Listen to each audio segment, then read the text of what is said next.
हालिया दिनों में जैसे 23 अक्टूबर को इधर एक होलनाक वक़ूआ हुआ था। दोपहर के वक़्त खून की होली खेली गई चक नंबर 249 रेबे बलोचवाला में। वहाँ अंधाधुंध फायरिंग से एक देवर और भाभी को नाहक कत्ल किया गया।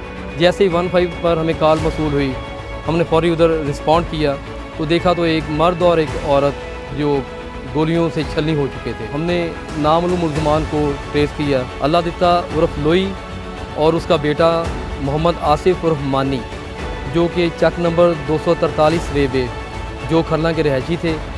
इनको हमने सोर्स इस्तेमाल करते हुए, टेक्निकल ज़राए इस्तेमाल करते हुए इन दोनों को पकड़ा और इनसे हमने असॉल्ट वेपन जो क्लाशनकोव वगैरह थी वो हमने बरामद की।